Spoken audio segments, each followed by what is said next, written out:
everyone. Welcome to the next episode of the Desi Mom Hustle and get ready to meet our next amazing guest. Welcome, Saria, who is a talent consultant by day and a super mom by night. Or maybe it's the other way around. The vibrant force of nature who's juggling two energetic boys, a successful career, and a passion for all things pink. Saria is a self proclaimed bibliophile who is on a mission to raise the next generation of readers while satisfying her own appetite for books. When she's not lost in the pages of her latest find, you might catch her in the kitchen whipping up delicious experiments. As she says, she's an amateur cook. She has a weakness for chocolates, can't resist good cheese, and believes coffee is the elixir of life. But that's not all. She's also our go to person for honest reviews on cool products and must visit places. As a proud Muslimah, she feels that it is an integral part of who she is in guiding her choices and shaping her worldview. It's also the foundation that helps her balance her role as a mother, a professional, and an individual. So grab your pink notebooks and let's focus on getting some serious inspiration. Welcome, Saria. Thank you so much for that super cool introduction. You made me 10 times like more super flaws. Thank you so much. And thank you for the warm welcome. You're welcome. So let's begin with this typical question that I ask everyone on the show. Uh, Help me with little bit about yourself, your family, your professional background, and what your typical day looks like. My name is Saria. Uh, Born in Hyderabad, I completely grew up in Bangalore. So, Bangalore versus Hyderabad fight in my mind, both really cool cities. I always side with Bangalore. So it's not something my mom or my cousins like because Hyderabad is the foodie place, which is where I think also my love for biryani comes from. But yeah, totally out and about Bangalore girl or Bangalore Hurgi as Hurgi is in Kannada, it means a girl. Got married. I did my BCom and then I went on to do an MBA. In between, I really wanted to become a chartered accountant. My dad has his own business and he would actually give me his ledgers to balance it out, and that would give me practice for my accounts as like real time experience. So then I got this idea whilst doing my BCom that okay, let me go ahead and do my CA. Started it off, went for classes, cleared my CPT, and then by then I finished my BCom. I started with my MBA, and then somewhere down the line, I kind of lost interest in CA. It was too much numbers for me, and I realized like I was about 19, 20, 21 then. I realized that I'm someone who likes to be more with people, someone who likes to talk, who likes to influence, negotiate, more influence, more on the influence side, like talk to people and understand what they're passionate about. So then that's when I realized that maybe being a CA is not the best course of action for me. And by then, honestly, I was really bored with numbers. So because I was doing MBA and I did a specialization in HR and a couple of workshops and courses on it as well, then that stuck to me. And then I said, this is nice. I like talking to people, solving problems, helping them. So, I can make a career out of this. Post my MBA, it was the month of Ramadan. So I didn't really sit for any campus placements because the last 2 years of MBA, which is really hectic, I've had like really hectic Ramzans. And Ramzan is one like a spiritual month where I really want to take a back seat, really want to kind of reflect upon my journey, upon my purpose as a human, as someone who practices my faith. And then the course that took me because I took this back seat is where it led me today. So I had a nice chilled Ramzan, and after that, in typical Indian plus Muslim households, like, okay, like you're 21, 22, you've finished your MBA, so next is marriage. And I'm like, sure, okay, start looking. So my parents are pretty cool. I have a sister as well. She's also like really well read and well studied. Never really stopped us for what we want to do, but they were also a bit typical in the sense that no, like now first is marriage and only then do whatever else you want. Most of my friends who had finished the MBA had started work by then, so there was this pressure as well that what am I doing. So that's when I thought, okay, let me start looking at HR jobs. And this was back in 2013 was is when I'm talking about. So started reaching out on Naukri, put up my resumes on Naukri on LinkedIn, made my profile, started reaching out to recruiters, started getting calls. And then I get this call from Google. And of course, I'm not going to give up an opportunity at Google. Even though back Right. then, most of like the famous companies were more around HCL, Infosys, TCS. Again, multinationals, but with like a Indian context. Like you knew all these companies because you've heard of people working there. So Google was something a bit more like shinier and a bit more out of reach. But I really liked the job profile Right.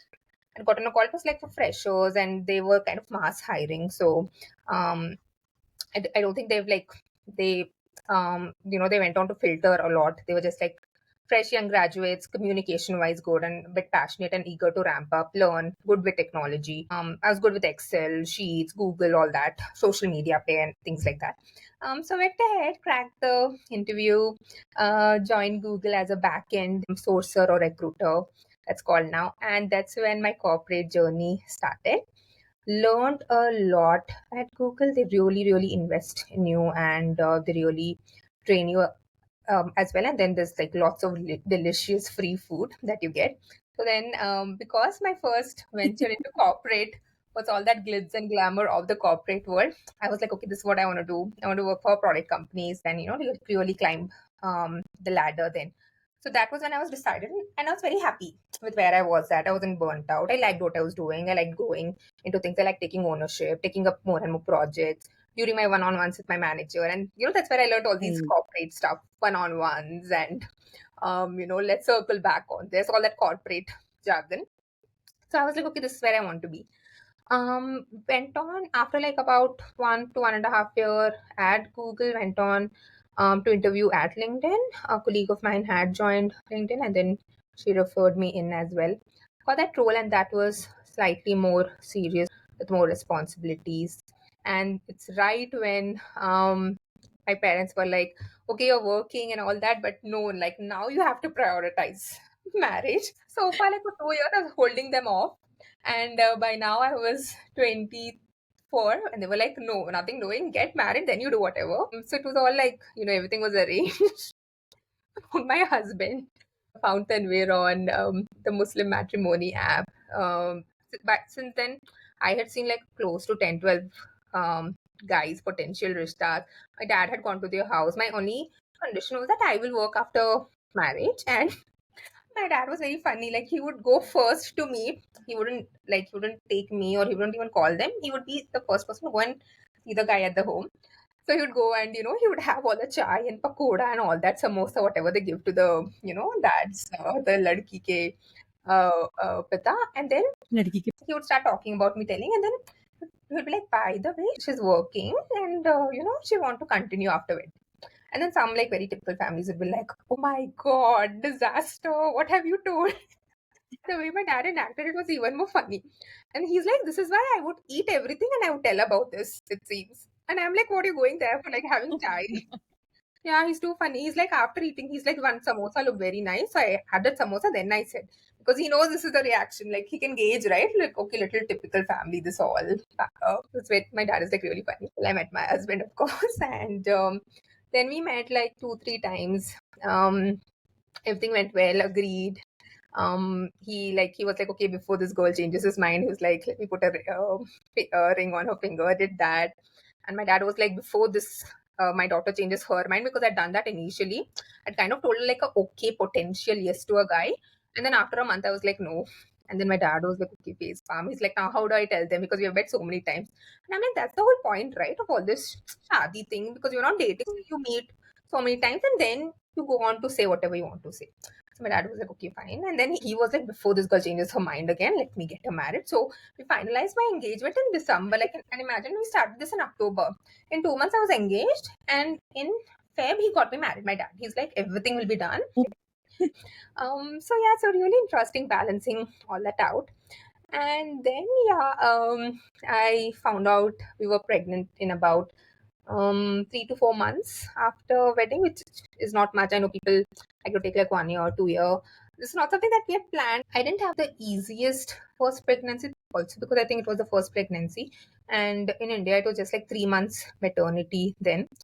But my I whole remember.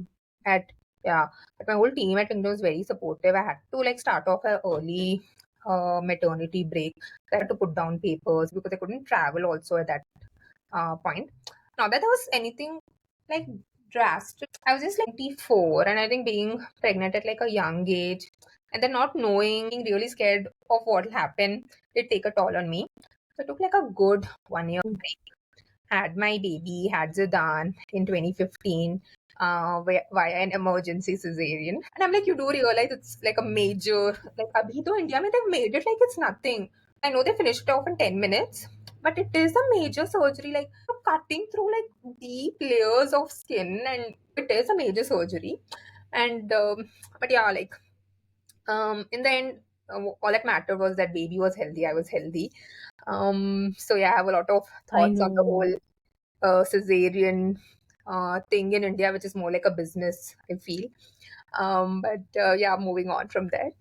Had my baby in 2016, and that's when I took like a good 1 to 1.5 years of break, and then I went back to work in 2016 July and August when Zidane, my firstborn, was like 3 to 4 months. By then, I kind of also weaned him off breastfeeding, so he wasn't like dependent on that because I wanted to. Right. I just didn't have the sources or the support as a young mom to like breastfeed, and that also shapes up my story and my pregnancy with the second born, where I read up so much and then I was like, okay, this is what I'm going to do for my second pregnancy. Went on to Alzudan and Right. then started looking at roles. LinkedIn at that time couldn't support like a work from home kind of a situation. So I was like, okay, let me move on to companies that have more work from home kind of thing, or at least open to it. That time actually there was nothing like work from home at all, but you knew that everything you have to do from a laptop, so you can ask for it. So started again doing my job Right. hunt. Right. Reached out to a lot of companies now with much more confidence, seeing that I have both Google and LinkedIn under my belt as experience. Reached out again, and then my manager at Philips sent me a LinkedIn message saying that I see you're back from maternity leave, and even on LinkedIn, like that time this feature wasn't there on LinkedIn. It's there now. You can update it as whatever break you've taken it.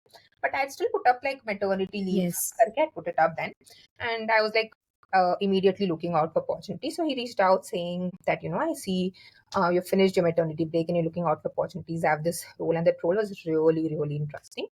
Went and met him, spoke with him, and then I kind of told this is the situation. I have a 3.5, 4 months baby. I have all the support I need at home, but yeah, it would be nice if I can, balance it out a bit by having some days where I can work from home. He was totally okay with it. And then I spoke to his skip level, who was based out of Singapore, and he was literally like, I don't care if you work from the terrace or from the garden as long as the work is done. I really don't care even if you're in office. So that helped me a lot and took up the role. And I was at Philips, my longest stint in my career, just because of how supportive my manager was, still is. His name is Samir, best manager that I've, had so far. I mean, all my managers are good, but yeah, like he's like the cream. So he totally supported me. There were days when, as first time mom and first time parents, you freak out, no, even if your kid is like sneezing, you freak out. With the second one, it's different. With the second one, you know कि ये जाएगा, like ठीक है, 5 दिन में he'll be fine. So you're like much more experienced. And they are like, हम लोग ने भी बच्चे पाले, you do this, you do that. And even my mom love do a lot of like, घरेलू नुस्खे with that. Then again, now it was a new journey with again a new company, a new role again. I mean, this was on the same skill set, but again, something that required me to step up, take more responsibilities, and a new baby. Took all the support I needed from my mom-in-law, from my mom, my parents, my husband. I realized that no, I don't want to be like a superwoman and be like stressed out in the end. I will not be a superwoman, but I'll be happy. So took all the help I needed. My husband's been like a phenomenal support. I would like be like, I'm done feeding you. You do the diaper, or like आज मेरा turn था. Like today you have to be awake. He was there, rock solid with me throughout. Which again I feel after like, which again I feel is like a husband or a father's duty. So no need to give put them on a pedestal so much also. But with the way things are, dads take a back seat. They're like, "Yes, ab hamara kaam nahi hai," which is why the culture of sending the daughter off to the Mica has even started. So yeah, all these thoughts keep coming in, and that's when also I started my Instagram journey to connect with moms, and I think that's when I started following you also. Phillips, when I had my second baby, Gibran, in 2018, by then the maternity leave had turned up to 6 months. So I feel like India has like one of the best maternity benefits. US is the worst. Europe is okay. Europe and UK are still It fairly is. okay. Nordic countries are so much better. But that 6 month support is really needed.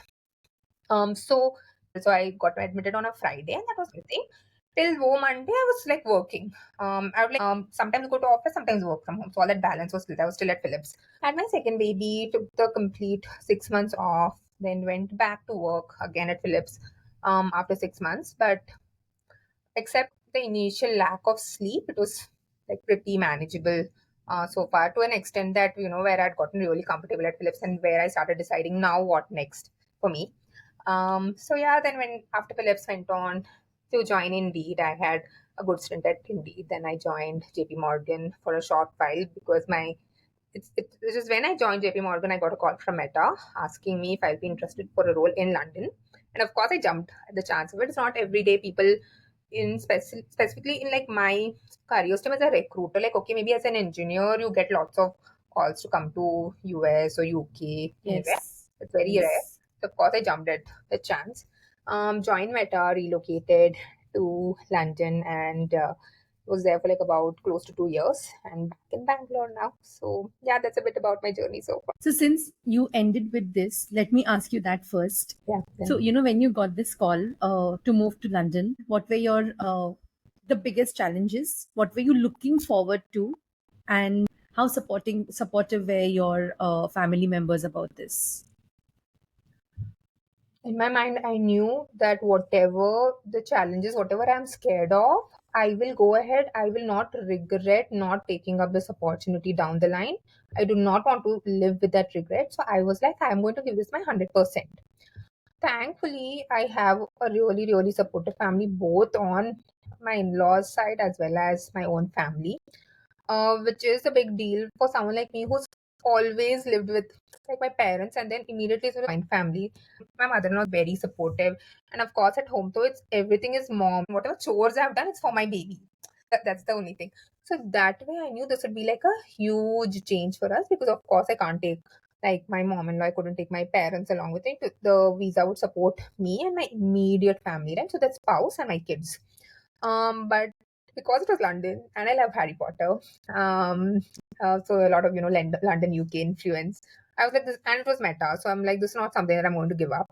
I didn't think much about it till I had the offer in hand. I was like, "बात का बात देख लेंगे. First, let me get the offer." So that was my thought process.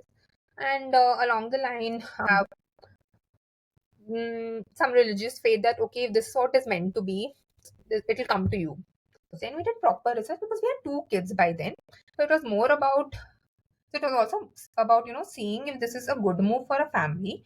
Spoke to a lot of family that we have in the in Europe. We researched how much will we go in with first, because as soon as I go, like it'll be like our money, right? Like only after the first month will I get my salary, and only then can we start working out. So I did all the tech negotiations on my comp and everything. Only when I was very happy with the offer, and I said yes. Before that, we had done all my research. So I took some time. I took like I think a week or so to get back to the offer that I had. Discussed a lot of things. They also had a lot of support where I could talk to all these people from the company. A lot about, and they had like a excellent relocation package, benefits in place. So all that was pretty sorted out. The company would completely take care of our relocation up to the first month, and it's only after the first month that would kind of be on like by ourselves. For us, I was like, let's see if we can do this. We have never been without family support. So there's never been a point where we've been without maids. And that's the first thing that you say, that you can't have like enough help and maids there. So you kind of have to become best friends with the dishwasher. So I was like, let's see if we can do this. Let's see if we can, as a family unit, just take care of us and our kids. And I think we also needed this opportunity because those 2 years in London, we came together so much closer as a family unit because we had to solve problems by ourselves. We had to depend on each other. We understood the kids' preference and a lot of things as well. So I think overall this move like really helped us. We didn't know it will help or not, but we went in with the best outlook out there, the best positivity. It helped that it was London and it's all the glam and glitz of London. So we were really excited. The kids just suggested like they were born there. The kids were like that, eating fish and chips on the second day, and like really taking in the cold weather and everything. And I'm glad I went ahead and interviewed, and it's not just again like one of the top coolest companies on my resume. Also like having worked in like a completely new setup, so much learning into how Right. European culture is when it comes to people, when it comes to colleagues. So much unlearning and so much learning to do, but like yeah, all great. I know I have followed you, I know, before you moved to London and then after. I mean, I think you were probably one person who moved and came back, and it just didn't feel like you were adjusting to a new place. Mm-hmm. And maybe it's also because kids are so resilient. They know how to adjust better than we adults do. I think that would have made your decision easier to make. Yes, absolutely. The Okay, fact so coming back to this question, as somebody who is working from home for quite some time now, how common do you think these flexible work arrangements are in India? You obviously have benefited from them, but then how do you see them as, like, are they really beneficial? Are you able to balance your work and life and professional and personal life? And given a choice, would you go back to office to work? has multiple layers. So I'll kind of unpack this question a bit by giving some context. So work from home, the whole thing started off the new normal situation in 2020. But that was again in India. Right. Till then, well, most of Europe, most of US were very used to the work from home, remote opportunities, as you would call it. A, because it would save the company a lot Yes. of cost in relocating the person, because you have to give a relocation bonus or a relocation package. And then you're literally doing everything on the laptop. Even when you have stakeholders, it's not like you have stakeholders in the office, you have stakeholders somewhere sitting in like some other parts.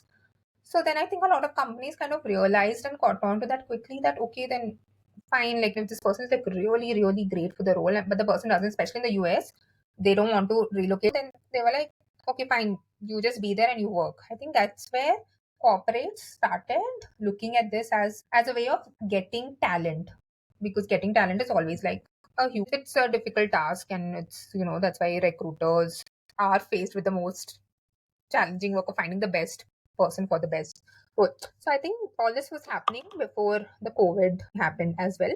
So which is when the idea came that okay, it's not necessary that you have to go to an office setup. The office culture is very relevant in India, specifically for service oriented companies, because you're constantly working with your clients. So like say HCL, TCS, Infosys, Accenture, IBM. I think all these companies were the most resistant to an idea of the workforce working from home. During COVID, they had no choice, so they had to establish those protocols. But I think again, these companies were the first to kind of be like, okay, now come back. Things are done. If you're vaccinated, come back.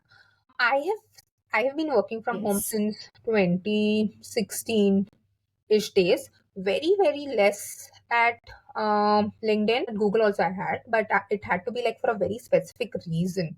Say for example, some medical issue, but like you're okay, just that you can't travel, but you can work. In such situation, it had to be very legitimate for you to be given that exceptional approval for working from home and not taking a leave. Otherwise, the mandate was to you take a leave. No, Baba, if you're not well, you take a leave. You can't come to office, you take a leave. Like that in very exceptional cases. At LinkedIn was slightly more, like slightly more flexibility. And at Philips, because I particularly asked for it, I was given.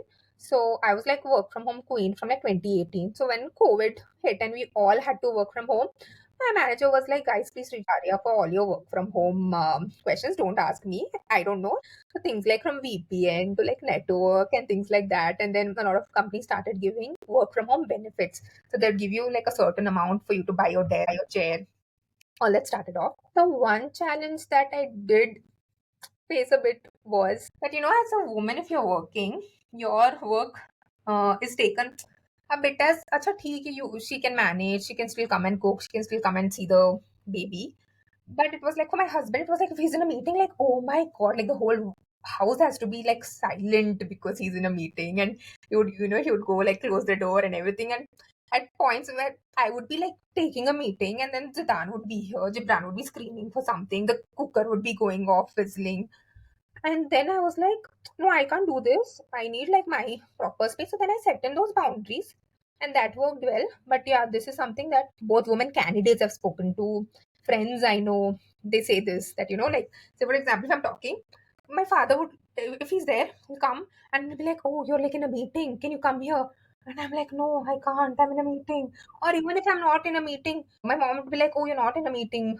Come and like do something.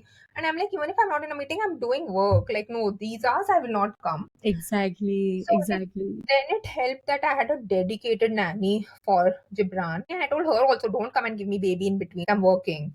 Because she'd be like, oh, you want to go to mama and come and be like, no, mama will take baby later after my work. So we have to kind of set that boundary. I was able to manage also because I had to be like very strong about it and put in my boundaries. I know my friends who are not able to do that. And then because they're not able to they do complain about it, so I do like give them an empathetic ear. But yeah, they are like, see, I'll be working, my mom-in-law will be like, come and दाल को तड़का दे दो, and अच्छा घर से ही तो काम करना है, ये कर दो. So some people don't get saying that, even if you're working from home, you're not on holiday. Like, you have to work, you have to put in your reports, you have to put in your time and all that. That is one thing that I was Yes, able to absolutely. navigate also, because I had taken this upon myself, constantly committing to my managers that, just because I'm working from home, it does not affect the quantity or the quality of my time. So I had to stay true to that word, because corporate is also very cutthroat. Like, they will just replace you in an instant. So you have to like really prove by going a bit above and beyond as well. So done that. Yeah, so that's my opinion on work from home. I do think it's a huge benefit, specifically for women or even for men for that matter, who don't really like traveling, who don't want to, just spend hours together on doing like chai breaks in office or whatever. They just want to get their work done, like do it well with the team and come back. So I think it's something that companies know this for a fact. For certain things, for a certain roles, they have been calling people back to work. So I think right now it's very hybrid and fluid in India.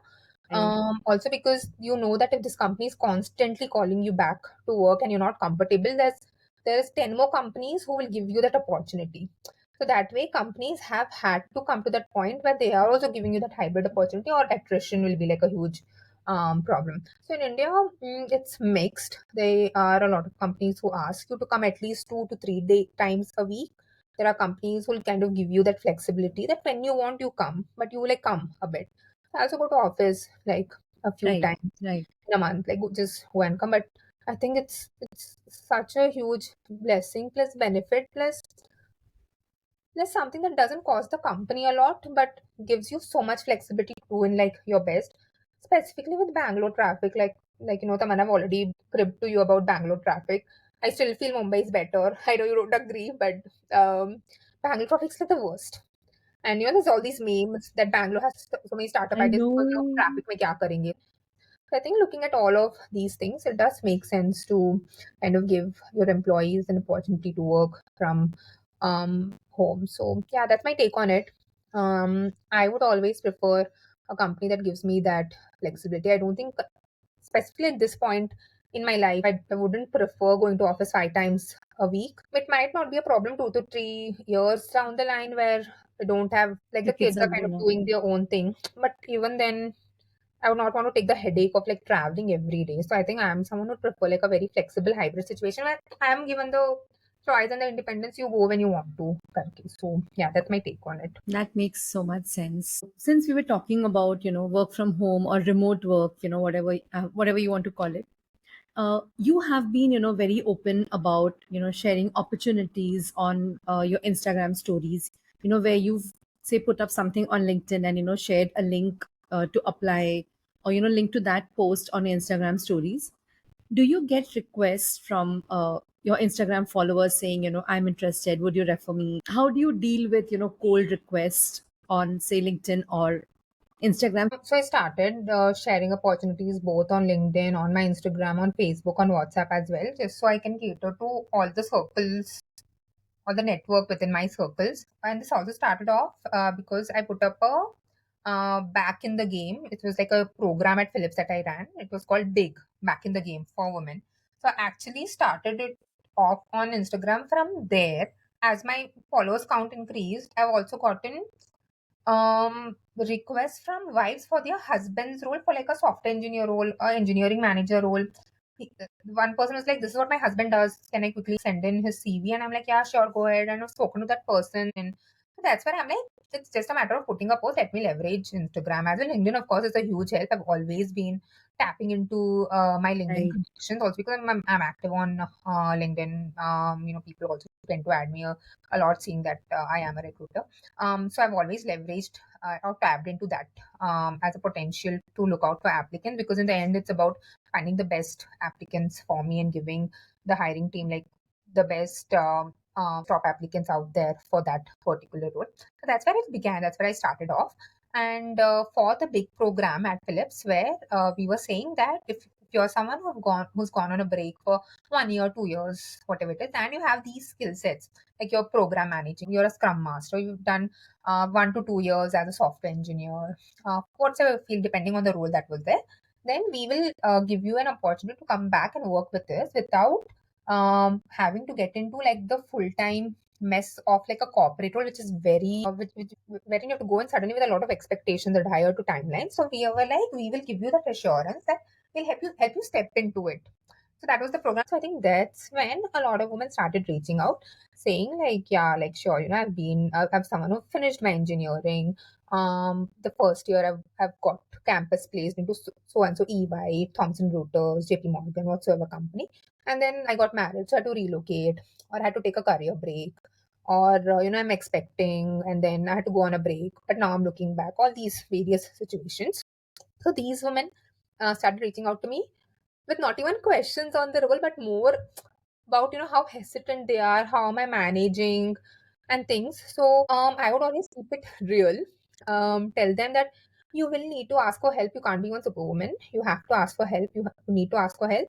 And then if you're really passionate about getting back, then yeah, then this is the best way to go slowly into it. A lot of people came with a lot of pressure, saying that they're not able to manage with one income. So I was really empathetic towards those people. Also, they were like, I have to do this. Maybe I would need like 1 more year of break, but no, like I really have to get back to work because money is a requirement. I would need to give the best to my baby as well. And corporates come with a lot of benefits on krish, childcare. So yeah, so women with Right. that also Right. who were much more determined to now like get into it. But a lot of questions, a lot of hesitancy. So tried and answered that to the best of my capability. Influenced quite a few people that you can do it if you want to. But you will need support, and there'll be days when it will be hard. There'll be days when you'll be so guilty that okay, my son isn't well or my daughter isn't well, but I have this like really important meeting. So like I have to tell my husband to take a leave and like look after him. So it's about balancing. Always you can't be the one who's taking a leave, or you can't be the one postponing your meetings. So both the pros and cons are there. Or some days where like this is something that can be done without a meeting, or I already know the outline of it, so I can ask my manager, can we push the meeting by 30 minutes because my kid needs me right now. So that kind of communication or that kind of trust also you have to build with your team, and not take Right. that advantage Absolutely. for granted. So take it in a situation where it's really needed. So I've done both. I've done times where I've prioritized my meetings and my work because it needed to be done at that point, and I knew my kid was at a safe place. Always the priority is kids, and then I'm working for the kids, but then you do have to kind of like balance it out, right? So that would be my advice. So yeah, I do get some really interesting profiles from Instagram, from LinkedIn. A lot of women I feel are also kind of pressurized now. They see a lot of mothers going back to work because for whatever reason they have enough support. They like doing what they are doing. They have enough support from work as well, which is very, very important. And which isn't being spoken a lot about, but now I think that things are slightly changing where yeah, like people know the importance of working mothers, the kind of add-ons and value we add to the table, we add to that role. So that's always there. So I think a lot of women are also getting pressurized by it, and they're like, I want a work from home job. And I'm like, okay, in what role? What have you done? Can you tell me a bit about yourself? Can you share a resume? Like sometimes they don't even have a resume, and I've helped them make a resume. I've told them how to go about it, and I'm like, just messaging me and just being at that will not help you I've given them steps. You have to make a LinkedIn profile. You have to make a resume. I've sent them templates. You have to send this conversation to like potential recruiters, people in the company you're targeting. You have to upskill. You have to say, if I've come back with a break of 1 year, but during that time I've upskilled. This is the certifications I've done. So all that was corporate is like very cutthroat for like regular people itself. But having said that, there are no dearth of opportunities. Almost all the companies that I've worked with so far, all of them super women friendly, diversity friendly, um, mom friendly, where they encourage the minute they know that okay, this is a mom coming in, they actually like take in trust and they do it. I'm not saying everyone is like that. There are people who have come in with hesitancy saying that no, she's just married, so she might go on a maternity break, she has a kid. So that's where, as a recruiter, that's very vocal and very diversity friendly recruiters, we voice up for them and we say that you shouldn't even get into that context, you just see the skill set, all that the candidate will manage, all that the employee will manage. So kind of having those tough conversations.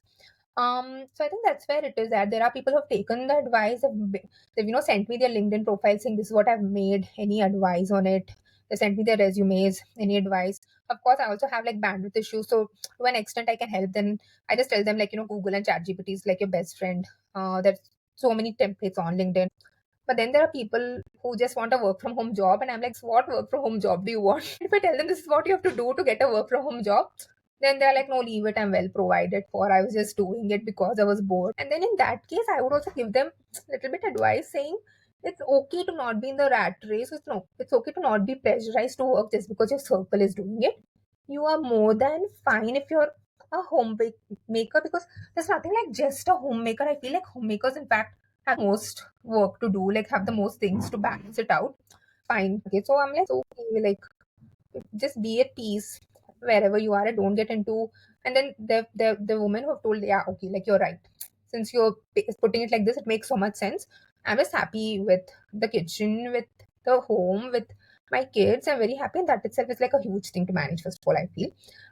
So yeah, I'm like in a happy place. So I've had both conversations, like extreme conversations where the person is very sure they want to get back into corporate because they've had like a really successful run earlier. They just needed some like advice, some suggestions, some guidelines on how to go about, and now they're doing really, really well. And then there are people who wanted to get, and I've told them this is how it is. And work from home job doesn't mean you take the job and you're at home and you don't do anything. And that's when people are like, "Acha, theek hai, then this is not my cup of tea." Like, theek hai, then it sounds difficult. This is not what I want to do. I can so imagine that because, I think this is something that I get to hear maybe almost every week. When people see me in the morning, I go to the gym, I come back, I read a few pages of a book, I sleep, I'm recording these podcasts now, I'm running my own community now, and then spending time with kids. And they're like, when are you even working? I'm like, excuse me, I am working. It's just that when you don't see, a person, you don't see a person's life in those 60-second stories, or those reels that you post. I like, in like you said, in all honesty, working from home is not easy. It's very difficult when you have to balance so many things, and you have to set your boundaries and say, look, I'm working. Like you said, when you had to ask your nanny not to bring your kid to you. I mean, I finished the entire day, spending time with my kids, running behind them, spending time with them, cooking for the family. And then when everybody is off to bed, that is when I start working, because I work with the US time. So it's not easy. But then, the way remote work has been glorified, it feels like, oh, this is so much easier. This is so much fun. Somehow it's gotten to people that, when you're working from home, it's easier and you don't have to work at all. Yeah, oh my god, that perception like really has to, and somehow that only applies for women. I don't know why they'll be like, huh, okay, like what is the big thing? Everyone is only working from home, everyone is only doing it. So yeah, that perception is there, but as I said, I have to like really call out and then like not really bother about people like as you said, like same thing. Like if I'm putting something, people are like, oh, when do you work? Then do you even work? And I'm like, like I don't have to answer you. And I'm like, yeah, I know how much I work. The company is not mad to pay me like so much for like if I'm not doing any work, first of all. So yeah, so So true. Awesome. And coming to my last question, Looking back on your journey till now, your professional journey, your journey as a mother, as a daughter, as Saria yourself, if you had to give one piece of advice to your younger self, what would it? Definitely say don't sweat the small stuff. And this is also something that I tell to first time moms kind of message me saying that, hey, I'm expecting and I like really like how you show your kids, whatever. So like any advice. And I'll be like, just don't sweat the small stuff. And we were talking about this earlier as well, Taman, about the kids' school. And I'm like, I'm not giving them any pressure. If they want to pass, let them pass. If they're not passing, I don't care. It's marks in the end. I know they will catch up. I know they'll do things. I'm the eldest daughter, a typical family where I've had to carve my way out and, really get into the corporate world. I've had some really cool role models. Like my own dadi was a teacher. She was like someone who was working back in 1950s. Like she was like a proper government school teacher with proper stipends and going on, government sponsored trips with the kids. That itself was like a huge thing. So I've had role models, but also I come in with that typical A type personality where I'm really anxious at times. I want to give it my best. That's why I've taken that pressure. And I've done that. But I think over the years, the kids have slowed me down and made me understand it's okay to slow down. And my sister is someone who's like that, she's very calm and very composed and is very methodical. Doesn't give in to peer pressure, doesn't give in to FOMO and things like that. So actually learned a lot from her as well. And she's such a psychologist. So she's told me a few things that has really helped me with the kids, have really helped me with like my outlook on the whole motherhood thing, where it's like it's okay to not always like have like a Pinteresty life. It's okay to go beyond like a well curated Pinterest board. It's okay. Definitely tell any young moms or my younger version, not sweat it out. Things will fall into place. It's fine if your kids are not eating like broccoli and they just give them like chocolate chip cookies. It's fine. They will. Not that I want to encourage junk food, but once in a while it's okay. Like it's fine to not sweat the small stuff. Eventually, it's all about the kind of experiences you're giving them as a happy mom. And then my kids will not be like, oh, my mom was doing Pilates and yoga in the morning. They'll just be like, how happy was my mom? And kind of want to give them that experience, that outlook, and they think about me that, okay, like mom was like a very jolly, chilled out person. So this is the kind of outlook I'm going to have into life. Because I'm also like, and I think this comes with age now that I'm like the other side of 30. And I'm like, in the end, for what are you running around so much? Like, what is the need to be in the rat race so much? Like, I understand times you have to be ambitious and you have to push yourself. So that is fine. But kind of balance it out as well. And yeah, like, really don't sweat the small stuff. It will fall into place. Awesome. Thank you so much, Saria, for coming to the episode, sharing so much about your journey, your experiences, how you overcame your challenges. This was super fun. Thank you. Honor is absolutely mine. Tamanna, I think it's great. I have been listening to all the podcasts as of late. I think the one that you had yesterday were the importance of prioritization.